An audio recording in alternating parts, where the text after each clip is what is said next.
যেই মানুষটা দরওয়াজার সামনে দাঁড়ায় আছে এই মানুষটার সঙ্গে মক্কা মদিনার কোনো মানুষের সাথে মিল নাই।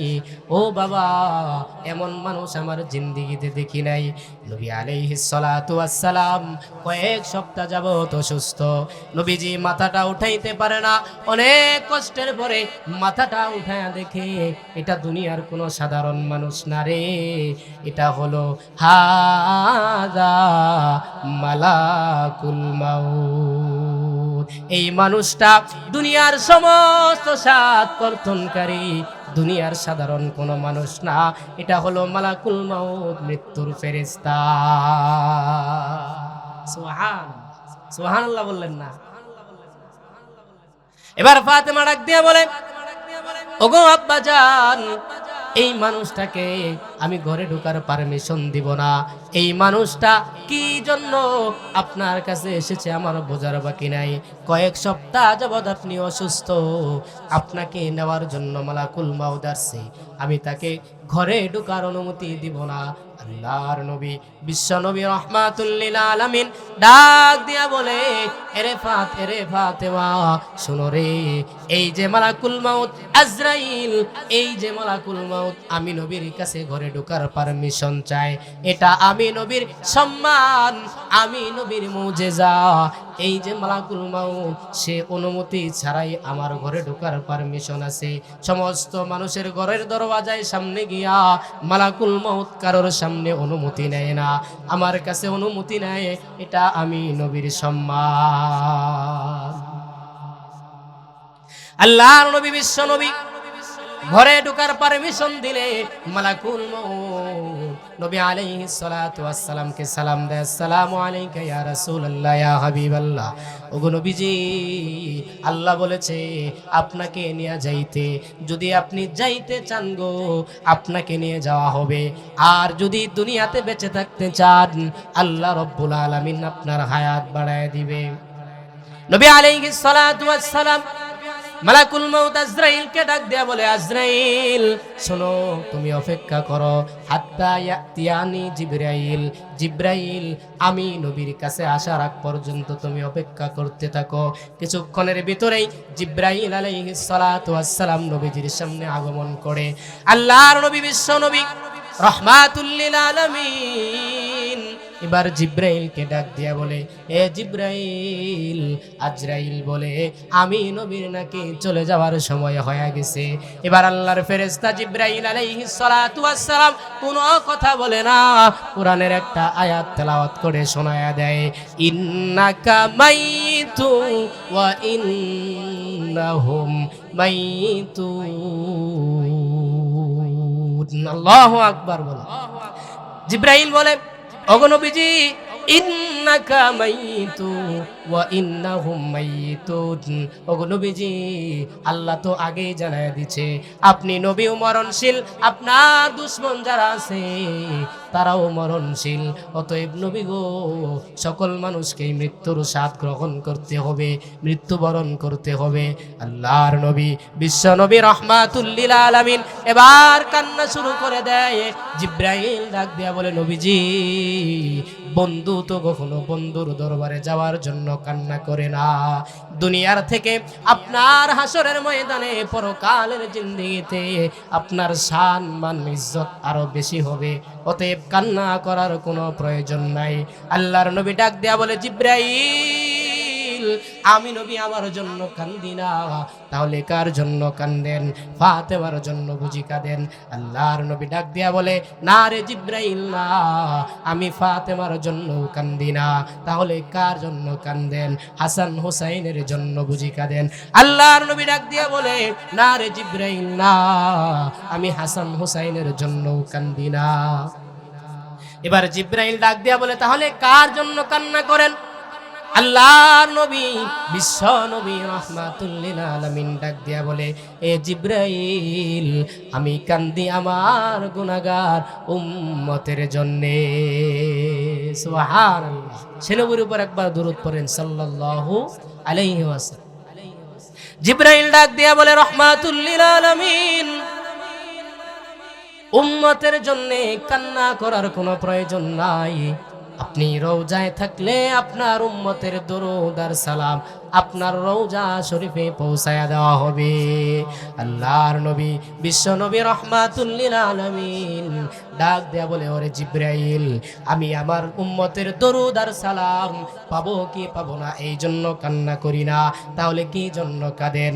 আল্লাহর নবী ডাক দিয়া বলে, ও জিবরাইল, আল্লাহ রাব্বুল আলামিন আমাকে জানায় দিছে, ওগো পয়গম্বর, ও দুস্থ হাবিব আমার, আপনি যেই কওমের ভিতরে থাকবেন, আপনি যেই জায়গার ভিতরে থাকবেন, সেই কওমের লোকেরা যদি শত ভুল করে, শত অপরাধ করে, শত গুনাহ করে, আপনার খাতিরে আমি আল্লাহ তাদেরকে সরাসরি আযাব দিব না, আমি আল্লাহ সরাসরি তাদেরকে ধ্বংস করে দিব না।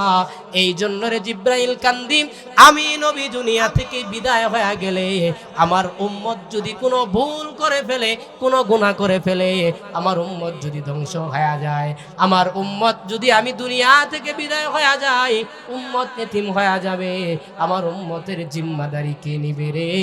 এই জন্য আমি নবী আমার উম্মতের জন্য কান্দি। সুবহানাল্লাহ। আল্লাহ রাব্বুল আলামিন আসমান থেকে জানায়া দেয়, হ্যাঁ জিবরাইল, আমার বন্ধু হাবিবকে জানায়া দাও, কান্না করার কোনো প্রয়োজন নাই, আপনি জীবনে অনেক কান্না করেছেন, এখন থেকে আনা কাবিলুম মিনহুম, আমি স্বয়ং আল্লাহ আপনার উম্মতের জিম্মাদার হয়ে গেলাম। এবার নবীজি ডাক দিয়ে বলে, আজরাইল, আসো এবার আমার রূহটা বের করে নাও। মালাকুল মাউত আজরাইল আলাইহিস সালাতু ওয়াস সালাম নবী আলাইহিস সালাতু ওয়াস সালামের কাছে আসিয়া নবীজির সিনা মুবারকের উপরে যখন হাতটা রাখছে, আল্লাহর নবী নিষ্পাপ, আল্লাহর নবী মাসুম, কোন মানুষ যদি মনে করে নবীদের গুনাহ ছিল, ওই মানুষের ঈমান থাকবে না, ঈমান ধ্বংস হয়ে যাবে। আল্লাহর নবী মাসুম, আল্লাহর নবীর কোনো গুনাহ নাই, কিন্তু মালাকুল মাউত যখন নবীজির সিনা মুবারকের উপরে হাতটা এইভাবে রাখছে, মালাকুল মাউতকে আল্লাহর নবী ডাক দিয়া বলে, এরে আজরাইল, তুমি কি আমি নবীর সিনার উপরে তোমার হাত রাখছো নাকি উহুদ পাহাড়টা রেখে দিয়েছো?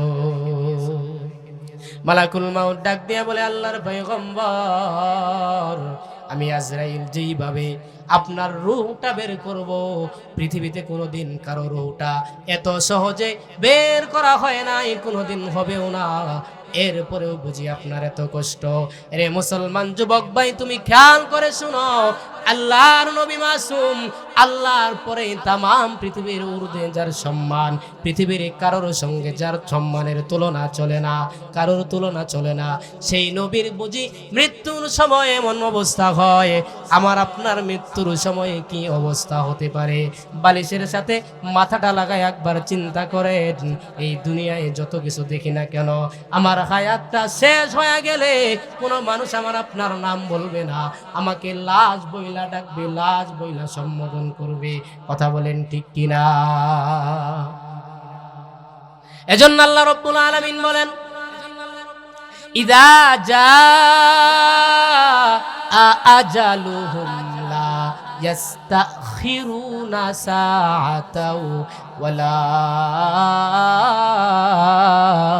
ইস্তাকদিমুন। মানুষ, তোমার হায়াত যতটুকু সময় নির্ধারণ করা হয়েছে, নির্ধারণকৃত হায়াত শেষ হবার আগে একটা মানুষের মৃত্যু হবে না। আর যখন নির্ধারণকৃত হায়াতটা শেষ হয়ে যাবে, কোনো মানুষ কোনো ক্ষমতার বড়াই করে একটা সেকেন্ড হায়াত সময় শেষ হয়ে গেলে, একটা সেকেন্ড সময় দুনিয়াতে বেঁচে থাকার অধিকার তার নাই।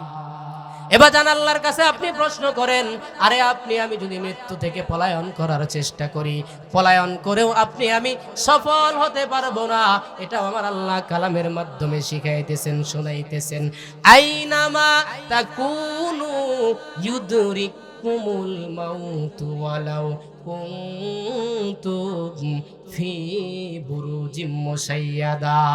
মৃত্যু থেকে পলায়ন করার জন্য কোনো মানুষ যদি লোহার একটা ঘর বানায়, সেই লোহার ঘরের ভিতরে কাচের একটা খাঁচা বানায়, সেই কাচের ঘরটার ভিতরে একটা পিপিলিকা যাওয়ার জায়গা নাই, সেই ঘরের ভিতরে একটা মানুষ যদি বসবাস করে, মৃত্যুর সময় যখন হয়ে যাবে ওই মানুষটার কাছেও মালাকুল মউত আজরাইল আলাইহিস সালাতু ওয়াস সালাম উপস্থিত হয়ে যাবে।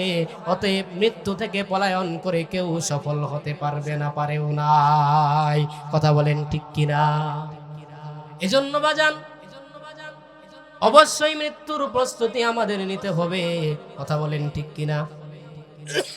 আমি আপনি যদি মৃত্যুর জন্য প্রস্তুতি নিতে পারি বাজার, তাহলে আমার আপনার মৃত্যুটা ভালো মৃত্যু হবে। কথা বলেন ঠিক কিনা? এজন্য আল্লাহর নবী বলেন, আল কাইসু মান দানা নাফসাহু ওয়া আমিলা লিমা বাদাল মাউত ওয়াল আজিজু মান আতবাআ নাফসাহু হাওয়াহা ওয়া তামান্না আলাল্লাহ। আরে জ্ঞানী চালাক ওই ব্যক্তি, কোন ব্যক্তি? যেই ব্যক্তিটা দুনিয়াতে থাকা অবস্থায় পরকালীন জিন্দেগির জন্য, পরকালের জিন্দেগির জন্য কামাই করে, নেক আমল করে, নেক আমল করে, ইবাদত বন্দেগী করে, সে অন্ধকার জগতে কিভাবে থাকবে এটা চিন্তা করে, ওই ব্যক্তি একমাত্র চালাক এবং বুদ্ধিমান। আর একমাত্র নির্বোধ ওই ব্যক্তি, যেই ব্যক্তি দুনিয়াতে থাকে আল্লাহ আল্লাহর রাসূলের দ্বীন মানে না, ইসলাম মানে না, ওই মানুষটা মালিকের গোলামি করে না, কিন্তু পরকালের জিন্দেগিতে মাপ পাওয়ার আশা করে, ওই ব্যক্তিটাই একমাত্র অসফল। কথা বলেন ঠিক কিনা? এ বাজান, এই জন্য মৃত্যুর প্রস্তুতি আমাদের নিতে হবে। কারণ মানুষের যখন মৃত্যুর সময় আসবে, একটা মানুষকেও মালাকুল মউত একটা সেকেন্ডও বাঁচার অনুমতি দিবে না। এজন্য একটা সঙ্গীত আছে, মরণ থেকে যতই পালাও মরণ তোমায় লইবে ঘিরি, যদিও সুদূর আকাশ প্রাণে লুকাও সেথায় লাগায়া সিঁড়ি। মরণ তোমায় ছাড় দেবে না যতই করো পলায়ন, কাল হাসরে উঠবে তুমি ছেড়ে সকল আয়োজন। কথা কোন ঠিক কিনা? মরণ তোমায় ছাড় দেবে না, মরণ তোমায় ছাড় দেবে না যতই করো পলায়ন, কাল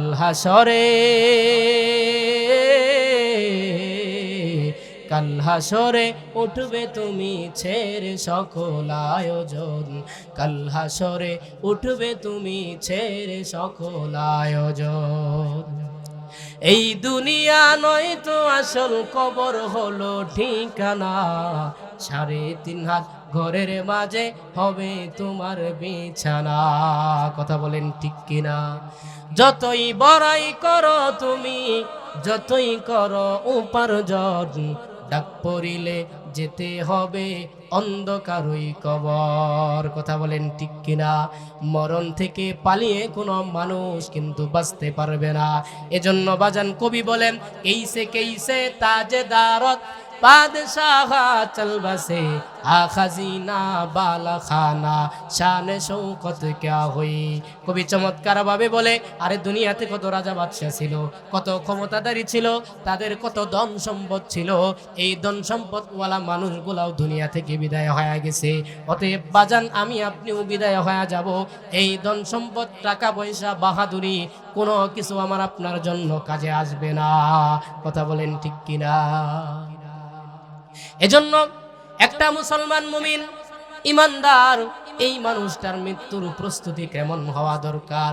প্রত্যেকটা সেকেন্ডে মৃত্যুর কথা স্মরণ করা। কারণ যেই মানুষটা সর্বহালতেই কবরের কথা, মৃত্যুর কথা স্মরণ করবে, ওই মানুষটার কাছ থেকে মালিকের গোলামি কখনো ছুটবে না, নামাজ ছুটবে না, ওই মানুষের দ্বারা খারাপ কোনো কাজ হবে না। কথা বলেন ঠিক কিনা? আল্লাহর নবীর সাহাবী আমরা সকলেই চিনি হযরত বিলাল আল হাবশী রাদিয়াল্লাহু তাআলা আনহু। কথা বলেন চিনি কিনা? হযরত বিলাল আল হাবশী রাদিয়াল্লাহু তাআলা আনহুর সামনে মালাকুল মাউত আজরাইল আলাইহিস সালাতু ওয়াস সালাম হাজির হয়ে গেছে। ডাক দিয়া বলে, আসসালামু আলাইকা ইয়া বিলাল, আল্লাহ আপনাকে সালাম জানাইছে। হাইরে কেমন জিন্দিগি হাবশি বিলাল, এমন কালোর কালো। মানুষ কালো থাকলেও তার পাটা একটু সাদা থাকে, ধলা থাকে। হযরত বিলালের পা পর্যন্ত কালো ছিল, কিন্তু এই মানুষটার কেমন দাম। মৃত্যুর সময় আল্লাহ রব্বুল আলামিন তাকে সালাম জানাইছে। হযরত বিলালের ইতিহাস আমরা সকলেই জানি, ইতিহাস বলা আমার উদ্দেশ্য না, এটাই বুঝাইতে চাই। হযরত বিলালকে মালাকুল মউত বলে, আপনাকে আল্লাহ সালাম জানাইছে, আপনাকে দুনিয়া থেকে চলে যাইতে হবে। হযরত বিলাল আল হাবশী রাদিয়াল্লাহু তাআলা আনহু মালাকুল মউতকে ডাক দিয়া বলে, এরে মালাকুল মউত শোনো রে, খাঁটি মুসলমান, খাঁটি ইমানদার ওই ব্যক্তি, যেই ব্যক্তি সর্বহালতে মৃত্যুর জন্য প্রস্তুতি থাকে। খাঁটি মুমিন কখনো মৃত্যু থেকে গাফেল থাকতে পারে না। অতএব আমি বিলালের মৃত্যুর প্রস্তুতি নেওয়ার কোনো প্রয়োজন নাই। কিন্তু একটা কথা হলো, আমি বিলালের মনে বড় কষ্ট, আমি বিলালের মনে বড় ব্যথা। আমি শহীদি মর্তবা, শহীদি মর্যাদা লাভ করতে পারলাম না। আমি তো শুনেছি আল্লাহর পেয়ারা যারা হয়, আল্লাহর খাস বান্দা যারা হয়, আল্লাহ তাদেরকে দরখাস্ত তারা কোনো আবদার করলে পূরণ করে। হযরত বিলাল ডাক দিয়া বলে, আমার একটা আবদার হইল, আমি এইভাবে মৃত্যুবরণ করব না, আমি নামাজে থাকা অবস্থায় মৃত্যুবরণ করতে চাই। আল্লাহ রাব্বুল আলামিন আজরাইলকে ডাক দেয়া বলে, মালাকুল মউত রে, বিলালের দরখাস্তটাকে আমি আল্লাহ মঞ্জুর করে নিলাম। সুবহানাল্লাহ। হযরত বিলাল আল হাবশী রাদিয়াল্লাহু তাআলা আনহু ডেকে বলে, এরে মালাকুল মউত শোনো রে, আমি বিলাল এখন 4 রাকাত নামাজের নিয়ত করব। খুব ভালো করে খেয়াল করে শুনেন, প্রথম রাকাতে আমি বিলালের গায়ে তুমি হাত দিবা না, দ্বিতীয় রাকাতেও আমি বিলালের গায়ে হাত দিবা না। এরে মালাকুল মউত, তৃতীয় রাকাতেও আমি বিলালের গায়ে হাত দিবা না। চতুর্থ রাকাতের প্রথম সেজদায় আমি বিলালের গায়েও তুমি হাত দিও না রে। আমি বিলাল যখন চতুর্থ রাকাতে সর্বশেষ সেজদায় যাব, আল্লাহর কসম করে বলি, আল্লাহর কসম করে বলি, আমি বিলালের রূহটা বের না করা পর্যন্ত আমি বিলাল আর জমিন থেকে মাথা উঠাবো না। সুবহানাল্লাহ। কেমন মৃত্যুর প্রস্তুতি! আর আমরা এমন প্রস্তুতি নেই। যুবক ভাই, এই মাহফিলের ভিতরে দেখেন তো কয়জন যুবক আছে। দোকানপাটে একটা দোকানে 20 জনের কম হবে না যুবক, কথা বলেন ঠিক কিনা? মুড়ি খাইতেছে, পেঁয়াজু খাইতেছে, জিলাপি খাইতেছে। আরে যুবক, তোমার আমার মতো কত যুবক গাড়ি অ্যাক্সিডেন্টে মারা যাইতেছে। দাদা বাবা বেঁচে থাকে, কিন্তু যুবক দুনিয়া থেকে বিদায় হয়ে যায়। কিছুদিন আগেও গোলাবাড়িতে একটা অ্যাক্সিডেন্ট হয়েছে, ঠিক কিনা? অথচ আমরা যুবক ভাই দুনিয়াতে এসে আমরা মনে করি, হাই রে, আমরা মনে হয় বৃদ্ধ হওয়ার আগে আর মৃত্যুবরণ করব না। যুবক ভাই সাবধান হয়ে যাও, কারণ আমার আপনার মৃত্যু এটা কখন আসবে এটা পৃথিবীর কোনো মানুষ জানে না। আল্লাহ রব্বুল আলামিন কাউকে জানায় না। আল্লাহ রব্বুল আলামিন এই যে 5টা জ্ঞান আল্লাহ রব্বুল আলামিন কোন মানুষকে দেন নাই, এটা আল্লাহ রব্বুল আলামিন কালামের ভিতরে বয়ান করেন। মদিনার ভিতরে একজন বড় আলেম ছিল, ইমাম মালিক রহমাতুল্লাহি আলাইহি। বাজান কথায় কথা মনে পড়ে যায়, ইমাম মালিক রহমাতুল্লাহি আলাইহি বহুদিন মক্কায় থাকার পরে মদিনায় চলে আসে। তার মনের ভিতরে একটা ধারণা, আমি যদি মদিনায় থাকি, মদিনায় যদি মৃত্যুবরণ করতে পারি, তাহলে আমি নবী আলাইহিস সালাতু ওয়াস সালাম যেই জায়গায় আছে সেই জায়গায় আমি মালিকও শুইতে পারবো, সেই জমিনের ভিতরে আমি মালিক দাফন হইতে পারবো। এই জন্য ইমাম মালিক রহমাতুল্লাহি আলাইহি মনে বড় আশা, মদিনা থেকে বের হবে না। যতদিন পর্যন্ত জীবিত থাকবে ততদিন পর্যন্ত মদিনায় সময় কাটাবে, মদিনা থেকে কোথাও বের হবে না। কিন্তু যখন হজের মৌসুম চলে আসছে, সমস্ত হাজী সাহেবরা যখন হজ করার জন্য ইহরাম বেঁধে বেঁধে মদিনার দিকে, মক্কার দিকে দৌড়ায়, এবার ইমাম মালিক রহমাতুল্লাহি আলাইহির মনে বড় ব্যথা। হায়রে, নবীর রওজাও ছাড়তে মন চায় না, কিন্তু হজ্জে বাইতুল্লাহর জিয়ারত আমার মন থেকে বিদায় হয় না। হজ্জে বাইতুল্লাহর জিয়ারত আমার যাইতে মন চায়, নবীর রওজাও ছাড়তে মন চায় না।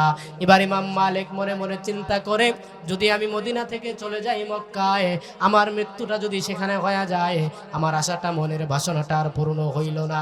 এবার ইমাম মালিক চিন্তা করে করে ঘুমায় গেছে। অনেক বড় লম্বা ঘটনা। নবী আলাইহিস সালাতু ওয়াস সালাম স্বপ্নের ভিতরে 5টা আঙ্গুলি উঠায়া ইমাম মালিককে ইশারা দিল স্বপ্নের ভিতরে। এবার ইমাম মালিক রহমাতুল্লাহি আলাইহি মনে মনে চিন্তা করতেছে, ঘুম ভাঙার পরে আল্লাহর নবী বিশ্ব নবী রহমাতুল লিল আলামিন আমাকে 5টা আঙ্গুলি দিয়া ইশারা দিয়া কি বুঝাইতে চাইলেন? রে ইমাম মালিক, তুমি 5 দিন বাঁচবা নাকি 5 ঘন্টা বাঁচবা নাকি 5 মাস বাঁচবা নাকি 5 বছর বাঁচবা? আমি ইমাম মালিক কিছুই তো বুঝতে পারলাম না। ইমাম মালিক মনে মনে চিন্তা করে, যদি আমি 5 মাস বাঁচি তাহলে তো হজ্জে বাইতুল্লাহ জিয়ারত করা আমার নসিবে জুটবে। এবার ইমাম মালিক রহমাতুল্লাহি আলাইহি কোনো কিছুই যখন খুঁজে পায় না, এবার ইমাম মালিক তার খাদেমকে ডাক দেয়া বলে, খাদেম যাও ইবনে সিরিনের কাছে চলে যাও, যাও সেখানে গিয়ে আমার স্বপ্নের তাবিরটা তুমি জেনে আসো। সুবহানাল্লাহ। ইমাম মালিকের খাদেম ইবনে সিরিনের কাছে যায় ডাক দেয়া বলে, ও ইবনে সিরিন, একজন মানুষ এইভাবে একটা স্বপ্ন দেখছে, আল্লাহর নবী 5টা আঙ্গুলি উঠায়া তাকে স্বপ্নের মাধ্যমে ইশারা করেছে। ইবনে সিরিন ডাক দেয়া বলে, খাদেম কে দেখছে সেই মানুষটার নাম আমার কাছে বলে দাও। ইবনে সিরিনের কাছে আল্লাহর বান্দা বলেন, এই যেই স্বপ্নটা যেই মানুষ দেখেছে তার নাম বলতে নিবার নিষেধ করেছে। ইবনে সিরিন ডাক দেয়া বলে, মদিনায় একজন মানুষই আছে, সেটা হলো ইমাম মালিক। ইমাম মালিককে ছাড়া এই স্বপ্ন কেউ দেখতে পারে না। খাদেম চলে যায় ইমাম মালিকের কাছে, ডাক দিয়া বলে, ও হুজুর, আপনার নাম না বললে নাকি ইবনে সিরিন স্বপ্নের তাবির করবে না। এবার ইমাম মালিকের সামনে খাদেম বলে, ইবনে সিরিন আপনার নামের কথাও বলেছে যে মদিনায় ইমাম মালিক ছাড়া এমন স্বপ্ন কেউ দেখতে পারে না। এবার ইমাম মালিক খাদেমকে ডাক দিয়া বলে, রে খাদেম যাও আমার নামটা বলে দাও, যেহেতু নামটা জানতেই পেরে গেছে। ইমাম মালিক ডাক দিয়া বলে, যাও আমার নামটা তুমি বলে দাও। ইমাম মালিক এবার ইবনে সিরিনের কাছে যখন তার খাদেম চলে গেছে, ইবনে সিরিন ডাক দিয়া বলে, ও খাদেম শোনো রে, আল্লাহ নবী বিশ্ব নবী রহমাতুল লিল আলামিন ইমাম মালিকের স্বপ্নে এসে এই কথাটাই বুঝাইতে চেয়েছেন। ওরে ইমাম মালিক, তুমি বড় মুহাদ্দিস হতে পারো, যুগের শ্রেষ্ঠ আলেম হতে পারো, শোনো রে, 5টা ইলমের জ্ঞান আমার আল্লাহ পৃথিবীর কোনো মানুষ কেন কোন নবী রাসূলকেও 5টা ইলমের জ্ঞান আল্লাহ দান করে না। আল্লাহ রাব্বুল আলামিন কালামে বলেন, ইন্নাল্লাহা ইনদাহু ইলমুস সাআ ওয়া ইউনাজ্জিলুল গায়সা ওয়া ইয়ালামু মা ফিল আরহাম ওয়া মা তাদরি নাফসুম মাযা তাকসিবু গাদা ওয়া মা তাদরি নাফসুম বিআইয়ি আরদিন তামুত ইন্নাল্লাহা আলিমুন খাবীর।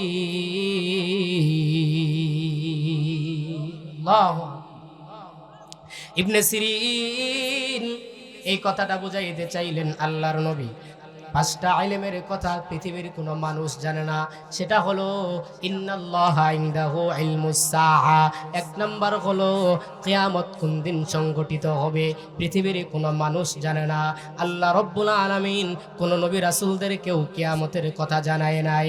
আরেকটা হলো কোন মানুষ কোন সময় কোথায় মৃত্যুবরণ করবে এটাও পৃথিবীর কোনো মানুষ জানে না, কোনো নবীও জানে না।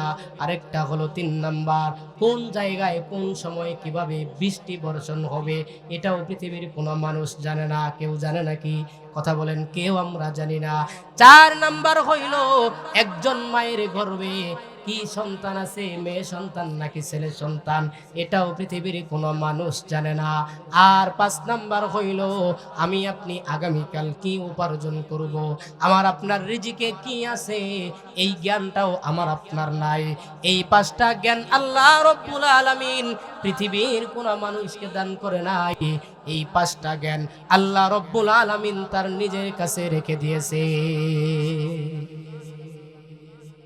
এই জন্য ইমাম মালিক, তুমি এই স্বপ্নের তাবির আর জানতে চাও না।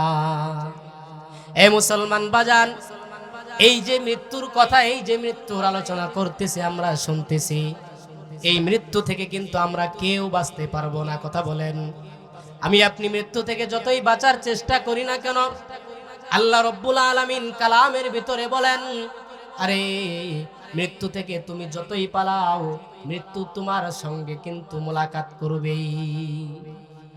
মৃত্যু আমার আপনার সঙ্গে অবশ্যই মোলাকাত করবে। অতএব মৃত্যুর জন্য তৈরিটা, মৃত্যুর জন্য প্রস্তুতিটা কেমন হওয়া দরকার? কথা বলেন ঠিক কিনা?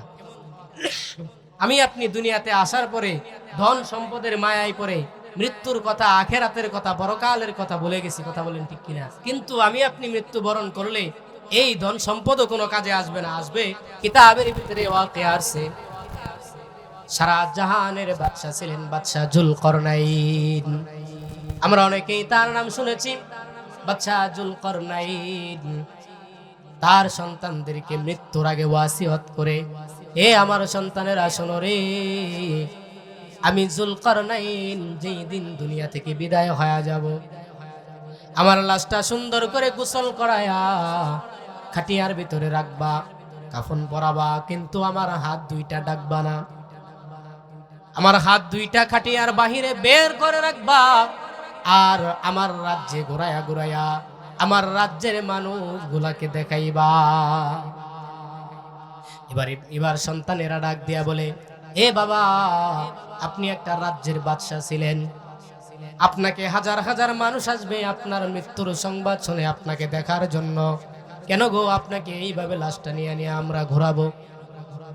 জুলকরনাইন ডাক দিয়া বলে, আমার সন্তানেরা শোনো, আমি আমার রাজ্যের মানুষদেরকে, আমার প্রজাদেরকে এটা বোঝাইতে চাই, আমি জুলকরনাইন সারা জাহানের বাদশা হওয়ার পরে দুইটা খালি হাত নিয়া কবর দেশে রওনা হয়ে গেছি।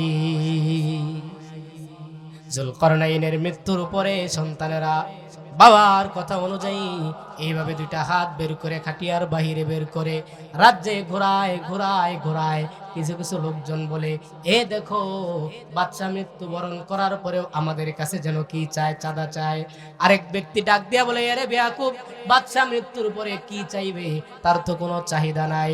রে বাচ্চা এই কথা বুঝাইতে চাইতেছে, রে আমার রাজ্যের লোকেরা শোনো রে, আমি সারা জাহানের বাচ্চা হওয়ার পরে আমি বাচ্চা জুলকরনাইন দুইটা খালি হাত নিয়া মৃত্যুবরণ করার পরে কবর দেশে রওনা হয়ে গেলাম। অতএব তোমরাও এই বিষয়টা খেয়াল রাখবা, যতই সম্পদের পাহাড় করো না কেন, আমি বাচ্চার মতোই তোমাদেরকেও খালি হাত নিয়ে রওনা দিতে হবে। কথা বলেন ঠিক কিনা? টাকা পয়সা বাহাদুরি করবি কত বাহাদুরি, খাট পালঙ্কার সোনার বাড়ি, কারে যাবি দিয়া রে কবর দেশে যাইয়া। ঠিক কিনা? টাকা পয়সা জমিদারি করবি কত বাহাদুরি, খাট পালঙ্কার সোনার বাড়ি, কারে যাবি দিয়া রে কবর দেশে যাইয়া। একলা কবরে কেমনে রে থাকবে, একলা কবরে কেমনে রে থাকবে, ভাই বন্ধু ছাড়িয়া রে কবর দেশে যাইয়া। কথা বলেন ঠিক কিনা? এ বাজার, আমি আপনি যত দামি হই না কেন, আমার আপনার শরীরটা যতই চুনোমাখি, যতই তেল দিয়া, এই যে শীতের দিন যতই লোশন লাগাই, এই শরীরটা কিন্তু মাটিতে রাখার পরে কিছুদিন পরে এই শরীরটা মাটিতে খেয়ে ফেলবে। কথা বলেন ঠিক কিনা? মাটিতে খেয়ে ফেলবে না? এজন্য আল্লাহ রব্বুল আলামিন বলেন, ইয়াউমা লা ইয়ানফাউ মালু ওয়ালা বানুন ইল্লা মান আতাল্লাহা বিকলবিন সালিম। এ দুনিয়ার মানুষেরা রে, তোমার মাল ধন সম্পদ তোমার সন্তানাদি তোমার কোনো কাজে আসবে না, কিন্তু বিকলবিন সালিম একটা কলব যদি তুমি শুদ্ধ কলব নিয়া আমি মালিকের কাছে আসতে পারো, অহংকার মুক্ত, কিবির মুক্ত, রিয়া মুক্ত, সুদ ঘুষ মুক্ত, অহংকার মুক্ত, এই যে বিকলবিন সালিম একটা অন্তর নিয়া কলব নিয়া যদি আমি মালিকের কাছে আসতে পারো, তাহলে তুমি সফল কামিয়াব। এ বাজান, আমি আপনি যার জন্য এত কিছু দুনিয়ার জমিনে করতেছি, আমার আপনার মৃত্যুর পরে আমার আপনার স্ত্রী, আপনি এত কষ্ট করে সারাটা জীবন যার জন্য কামাই করলেন, এত সুন্দর করে ঘরটা বানাইলেন, আপনার নিঃশ্বাসটা বের হয়ে যাওয়ার সাথে সাথে আপনার স্ত্রী আর আপনাকে সম্মান করবে না, আপনার নাম বলবে না, বলবে এই লাশটাকে আর ঘরের ভিতরে রাখা যাবে না। আমার সমাজের লোকেরা এই লাশটাকে এই শীতের ভিতরে বাহিরে বাহিরে বাড়িতে নামায়া দাও। শীতের ভিতরে আমার আপনার শরীরে কাপড় যদি একটু কম থাকে, বড় ঠান্ডা লাগে, ওই সময় বিনা কাপড়ে আমাকে আপনাকে ঘর থেকে বের করে বাহিরে নামায়া রাখবে। কথা বলেন ঠিক কিনা? এই জন্য তাকাব্বুরি বাহাদুরির কোনো দাম নাই, কোনো দাম নাই। একজন মানুষ মৃত্যুবরণ করলে তার সব শেষ হয়ে যায়, যদি বিকলবিন সালিম শুদ্ধ একটা কলব নিয়ে মালিকের কাছে উপস্থিত হয়ে যাইতে পারে, ওই মানুষটাই মালিকের কাছে সফল কামিয়াব। শুধু তাই নয়, আল্লাহ রাব্বুল আলামিন কালামে বলেন, ইয়াউমা ইয়াফিরুল মারউ মিন আখি ওয়া উম্মিহি ওয়া আবি ওয়া সাহিবাতিহি ওয়া বানি। আরে বাজার, একজন ভাই যখন ভাইয়ের কাছে হাসরের ময়দানে একটা নেকির জন্য দৌড়াবে, ভাই সাথে সাথে ওই ভাইয়ের পরিচয়টা গোপন করে ফেলবে। রে বাজার, বন্ধু যখন বন্ধুর কাছে যাবে একটা নেকি নেওয়ার জন্য, বন্ধু বলবে দুনিয়ার জমিনে আমার কোনো বন্ধু বান্ধব ছিল না, বন্ধু আপনাকে অস্বীকার করবে।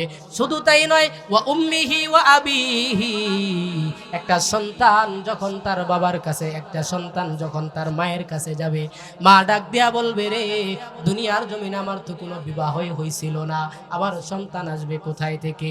এই মা দুনিয়াতে আমাকে আপনাকে কত ভালোবাসে, কত মহব্বত করে, হাসরের ময়দানে পরিচয়টা যখন গোপন করে ফেলবে, আমার আপনার যাওয়ার কোনো জায়গা নাই।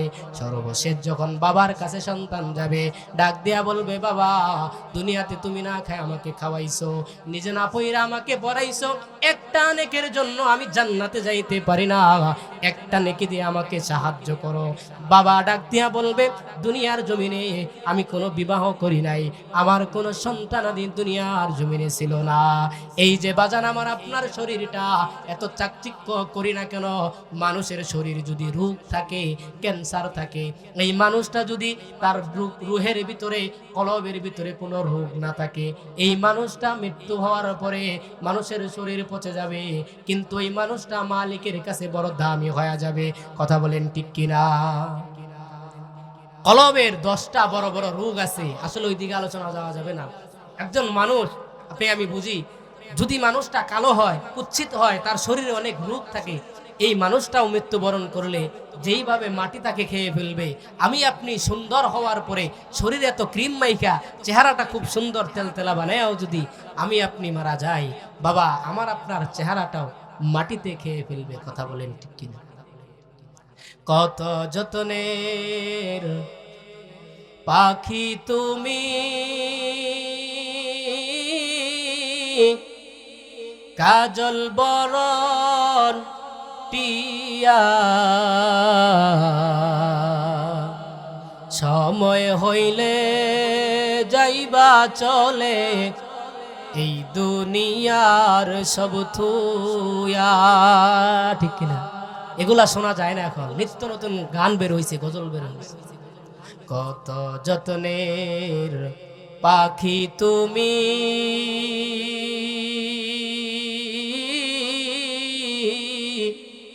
কাজল বরণ টিয়া,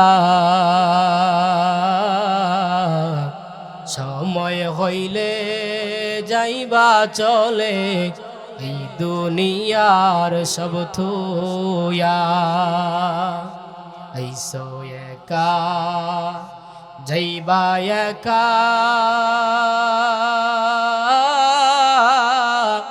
সঙ্গে কেহ যাবে না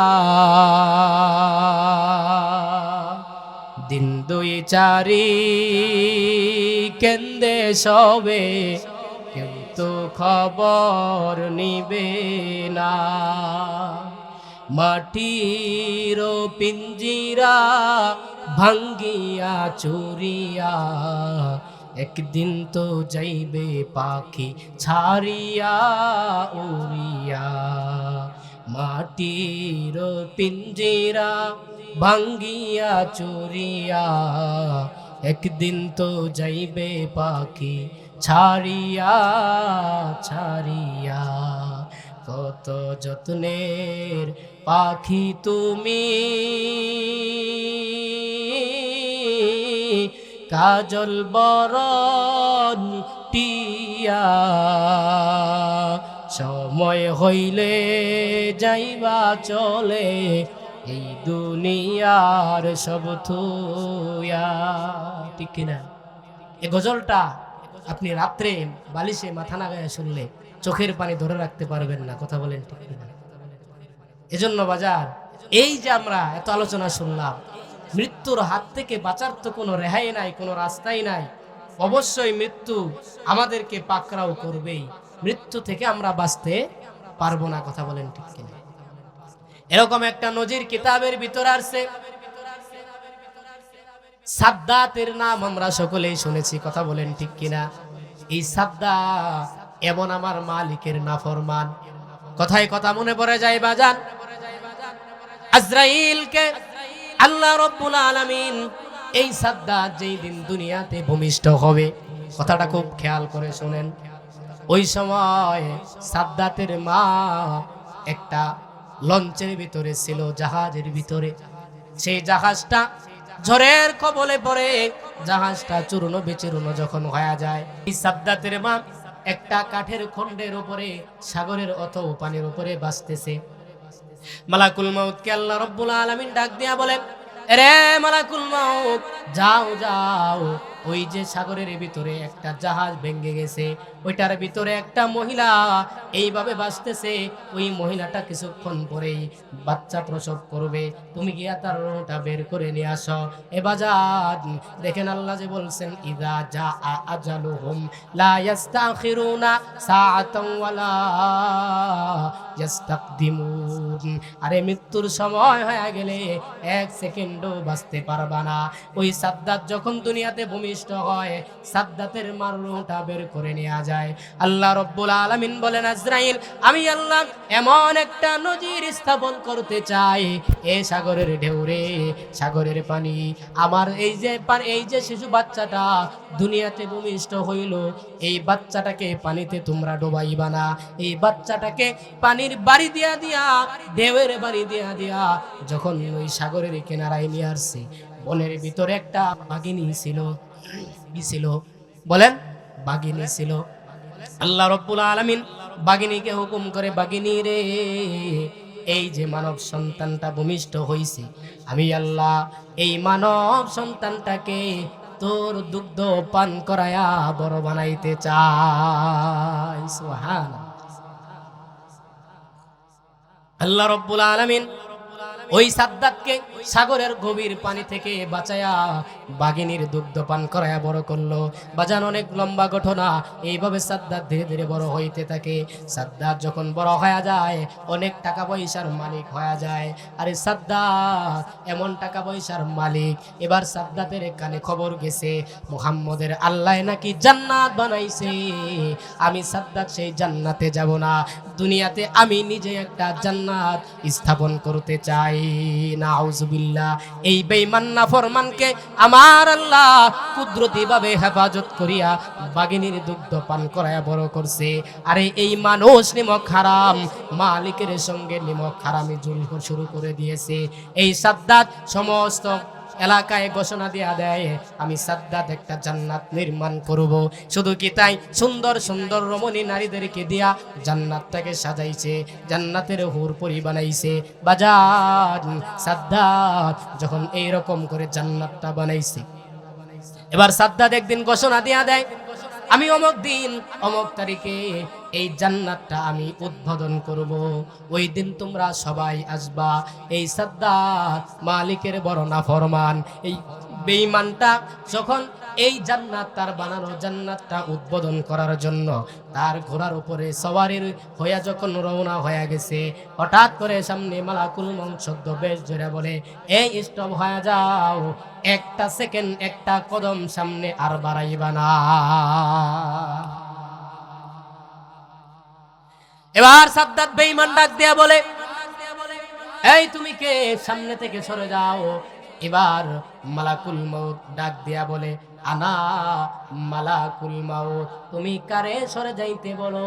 আমি তো পৃথিবীর সমস্ত মানুষের স্বাদ মজাকে কেটে দেই। এবার সাদ্দাতের আর পানি নাই, এবার সাদ্দাতের পানি গিলাস লেগে গেছে। সাদ্দাত ডাক দিয়া বলে, মালাকুল মউত, আমাকে একটু সময় দাও, আমি জান্নাতের ভিতরে ঢুকবো আর বের হয়ে আসবো।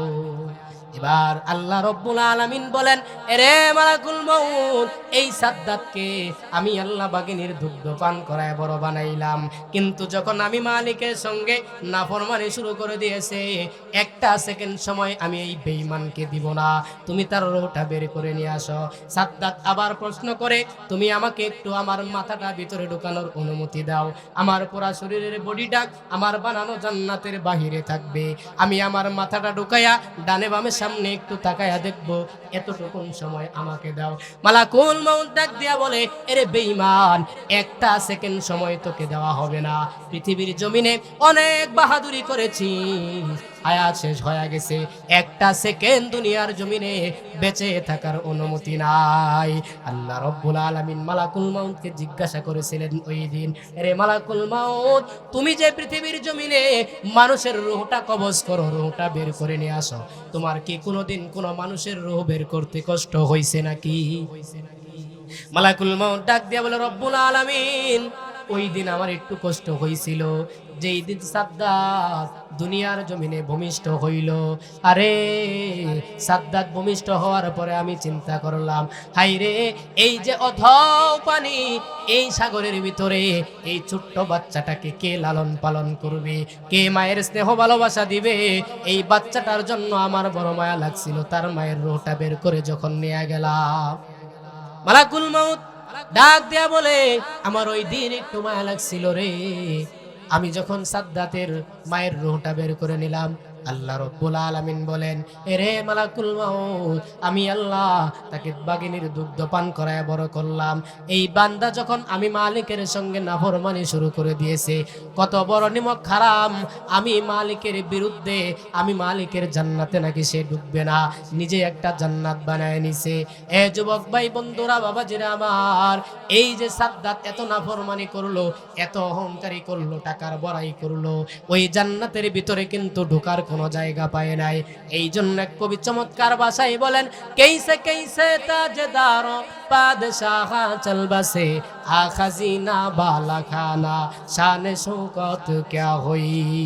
আরে বাজার, আমি আপনি সময়টা পার করে দিলাম, 30, 40, 50, 60, 80 বছরের জিন্দেগি এমনি পার করে দিলাম, মালিকের গোলামি করার সুযোগ আমি আপনি নিতেছি না।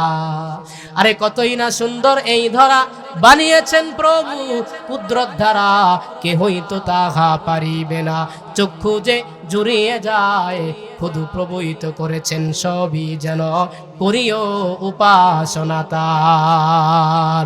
তুমি মানুষ মনে রাইখো, তোমার এই বাড়ি গাড়ি মিল ফ্যাক্টরি জায়গা জমি দালান কোটা একদিন থাকবে না রে ভাই, মাটির এই দেহ মাটির সাথে একদিন মিশবে রে ধুলাই। কথা বলেন ঠিক কিনা? ওই দেখা যায় কবরস্থান, ওই দেখা যায় কবরস্থান, ওটাই আসল বাড়ি, ওইখানেতে ফেরেশতারা থাকে সারি সারি। ও ফেরেশতা চৌকি, মাঝে মাঝে ঘুষ নেওনি। আর এই ফেরেশতার সামনে কোনো টাকা পয়সার কালেকশন চলবে নাকি? কোনো টাকা পয়সার কালেকশন চলবে না। ফেরেশতা বলে আমল নিয়ে আয়, নইলে তোদের দুঃখে কষ্টের থাকবে না কোনো উপায়। এই জন্য বাজার একটা শুদ্ধ কলব নিয়া, আমলওয়ালা একটা জিন্দেগি নিয়া যদি মৃত্যুবরণ আপনি আমি করতে পারি, তাহলে আমার আপনার মৃত্যুটা আনন্দে রূপান্তরিত হয়ে যাবে।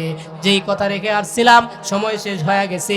মৃত্যুটা যে আমাদের ইমানদার যারা হবে, ইমানদারের জন্য আনন্দে রূপান্তরিত হয়ে যাবে, এই কথাটা বোঝানোর জন্য 2টা মিনিটের ভিতরে আমি শেষ করে দিব।